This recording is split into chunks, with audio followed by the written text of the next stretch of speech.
Bienvenue au refuge, étranger. Merci, monsieur. Le problème, c'est qu'il n'était pas censé être payé avant que nous livrions le troupeau à Sweet. Nous déplacions notre troupeau depuis Chihuahua. C'est alors que le shérif local, un homme du nom de Forrest, s'avança pour les accueillir. Black Jack, improvisant une histoire, affirma qu'ils étaient des éleveurs attaqués par des Indiens Apaches et laissés sans ressources. Faisant preuve d'une grande hospitalité, le shérif Forrest les invita à s'installer, leur offrant un endroit pour reposer leurs chevaux, des boissons gratuites au saloon, et même des chambres à l'hôtel sans frais.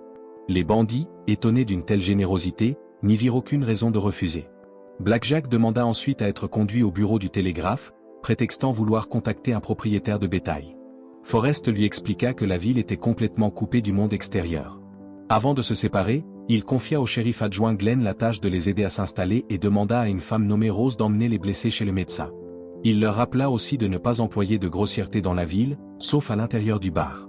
Pendant que Rose guidait les blessés, Sonny lui demanda depuis combien de temps elle vivait ici.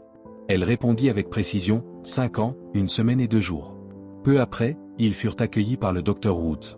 Observant les lieux, l'un d'eux murmura à un autre, « Tu penses à ce que je pense ? » ?»« Oui, tu as remarqué qu'ils n'étaient pas armés ?»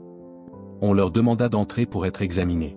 Lorsqu'il revit Forrest, Black Jack eut un étrange sentiment de déjà-vu, sans parvenir à se souvenir où il l'avait rencontré. Il informa discrètement ses hommes que les habitants n'étaient pas armés et seraient faciles à dominer. De son côté, Sonny trouva aussi que le docteur Woods lui semblait familier. Celui-ci avoua avoir vécu dans l'endroit mentionné par Sonny, mais longtemps avant sa naissance. Plus tard, Rose interrogea Sonny sur le nombre d'hommes qu'il avait tués et sur le fait qu'un groupe en difficulté comme le leur transportait si peu de cordes. Sonny refusa de répondre, ce qui amena Rose à s'éloigner. Finalement, il lui avoua qu'il n'avait tué qu'un seul homme, et uniquement parce que celui-ci le lui avait demandé. Rose lui jeta un regard inquiet. Pendant ce temps, le docteur Woods remit au shérif Forrest les balles extraites des prétendus éleveurs. Il s'agissait d'un calibre jamais utilisé par les Indiens, ce qui fit douter Forrest de leur histoire. Néanmoins, il exprima le souhait qu'ils quittent la ville sans violence. Glenn, lui, voulait les chasser immédiatement, mais la majorité préféra la prudence. Le soir, Sonny rejoignit les autres au saloon. Dehors, Black Jack croisa Woods et se présenta sous le faux nom de Jack Smith, l'invitant à boire un verre. Woods refusa poliment et s'éloigna, laissant Black Jack avec ce sentiment persistant de l'avoir déjà vu. Au coucher du soleil, les cloches de l'église sonnèrent et tous observèrent les habitants se diriger vers le service religieux, y compris le patron du bar. Ils en déduisirent que la ville était profondément pieuse. Kevin affirma que cela faciliterait leur mission, mais lorsque Sonny lui demanda ses intentions, Kevin l'écarta sèchement. Après la messe, Sonny chercha Rose pour lui expliquer que l'homme qui l'avait abattu était mourant et avait supplié qu'on abrège ses souffrances. Il lui avoua aussi ses sentiments. Mais Kevin, ivre, surgit, frappa Sonny pour avoir approché une femme avant lui, et tenta même de séduire Rose. Le shérif Forrest, furieux, voulut intervenir, mais Kevin dégaina son arme sur lui. Avant qu'il ne tire, Sonny le maîtrisa d'un coup sec. S'excusant, il demanda s'il fallait enfermer Kevin, mais Forrest répondit qu'il n'y avait pas de prison dans la ville et escorta Rose. Plus tard, Black Jack interrogea Sonny, qui affirma que Kevin s'était simplement évanoui d'ivresse. Le lendemain, Forrest chargea Sonny de transmettre à Black Jack qu'il souhaitait une rencontre privée. Curieux, Sonny demanda depuis combien de temps il était shérif. Forrest répondit 10 ans.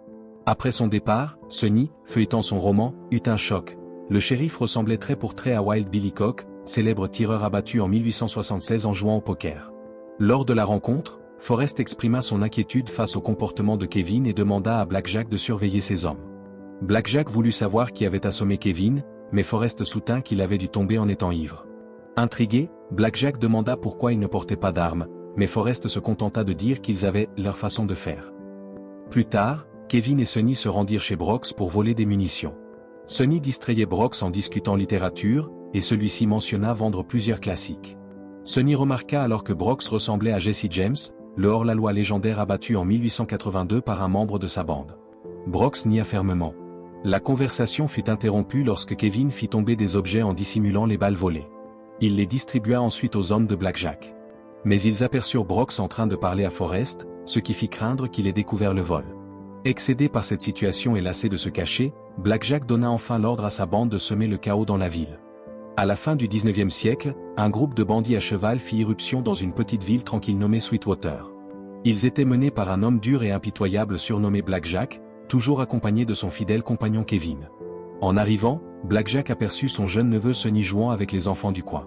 Cette scène, inattendue pour un hors-la-loi aguerri, le fit hésiter. Il se demanda si Sonny était réellement fait pour la vie rude et dangereuse qu'imposait leur bande.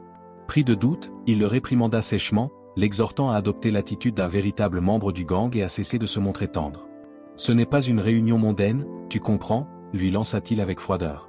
Peu après, Black Jack donna l'ordre de cambrioler la banque de la ville. À l'intérieur, il menaça le caissier avec son arme et exigea l'ouverture du coffre. Lorsque ce dernier refusa, Black Jack lui tira froidement dans un doigt pour le contraindre à obéir.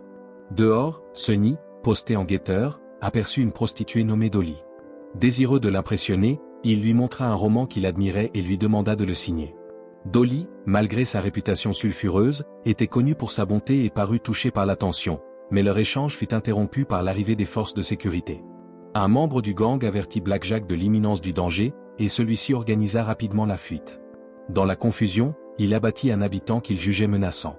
Au milieu de la fusillade qui s'ensuivit, Sonny vit Dolly blessée par une balle perdue et se précipita pour l'aider. En chemin, il trouva aussi un membre du gang gravement touché, sans hésiter, secourut les deux blessés. Après le chaos, les hors-la-loi s'enfuirent avec leur butin. Loin de Sweetwater, Black Jack fit halte pour partager le butin et rappela que plusieurs compagnons avaient déjà perdu la vie, que le chemin serait de plus en plus périlleux et que d'autres morts étaient à craindre. Badger, le frère aîné de Black Jack, grièvement blessé, affirma pouvoir continuer. Mais la poursuite des forces de l'ordre les empêcha de se reposer. Sonny, inquiet pour Badger, pressentait qu'il devait se ménager, mais ce dernier refusa de s'arrêter. Épuisé et vidé de son sang, Badger finit par chuter de cheval à l'aube.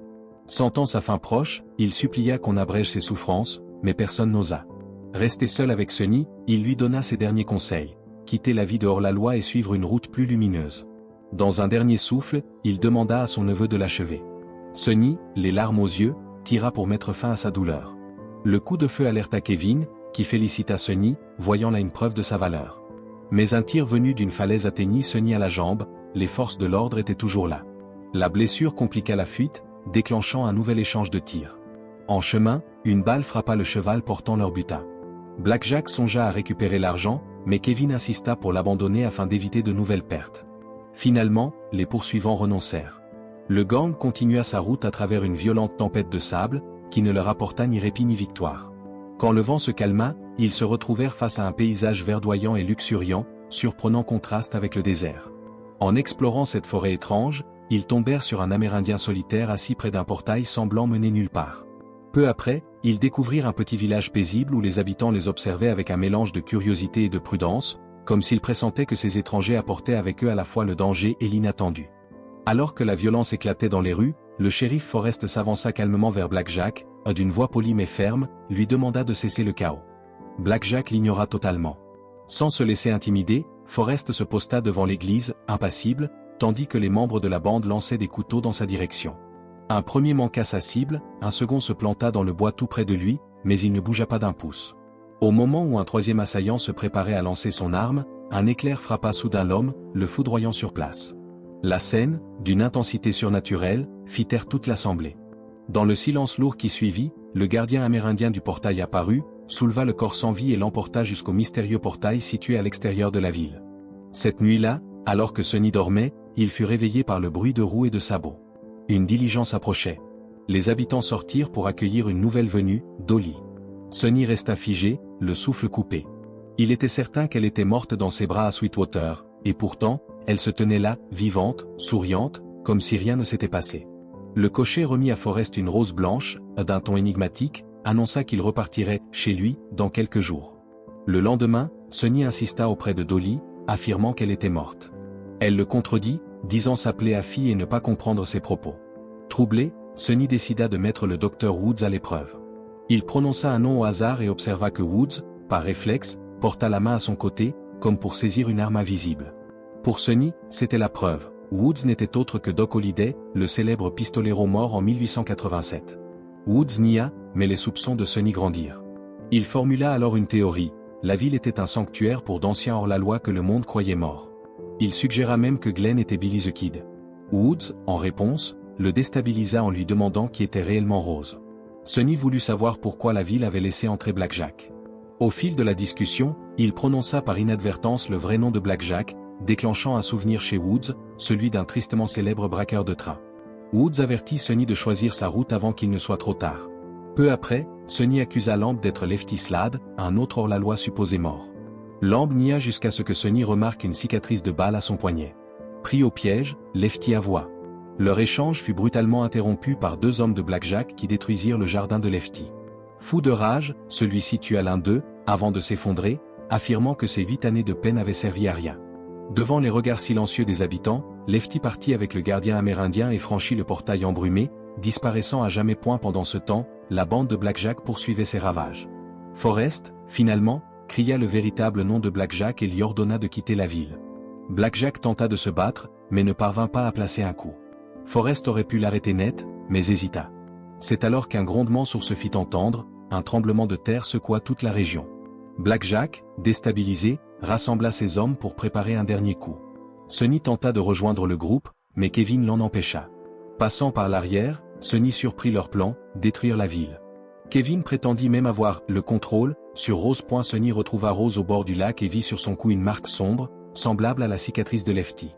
Elle avoua être Betty Msekula, la première femme pendue en Arizona, condamnée pour avoir tué son père violent après des années de sévices.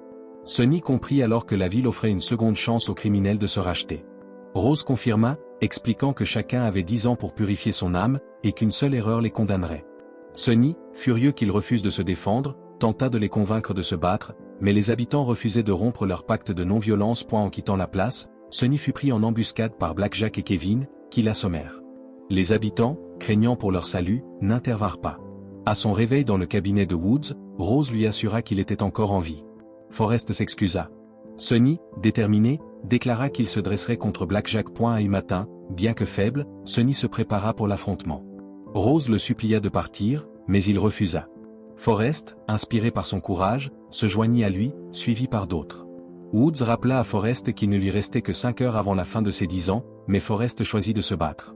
Brox et Glenn les rejoignirent. Ainsi, Sonny se retrouva aux côtés de Billy the Kid, Wild Bill Hickok et Jesse James. Blackjack ordonna à ses hommes d'incendier la ville, mais Wild Bill et ses alliés se déployèrent. Kevin tenta un geste, mais Hickok le neutralisa d'un tir éclatant. Un assaillant surgit par surprise, mais Doc Holliday, enfin décidé, l'abattit d'un coup précis. Et la bataille fut acharnée, mais les hommes de Blackjack tombèrent les uns après les autres. Lorsque le silence retomba, Rose serra Sonny dans ses bras. Kevin, fou de rage, tira sur lui, mais Sonny riposta et l'abattit. Blessé, il ne ressentait aucune douleur, conscient qu'il avait gagné sa place dans ce sanctuaire. Forrest reconnut qu'il avait mérité sa seconde chance et l'accueillit parmi eux. Blackjack réapparut pour un duel final. Forrest le défia, dégaina et le tua d'une balle à la tête. Le gardien amérindien emporta les corps de Blackjack et Kevin et les jeta dans un ravin enflammé.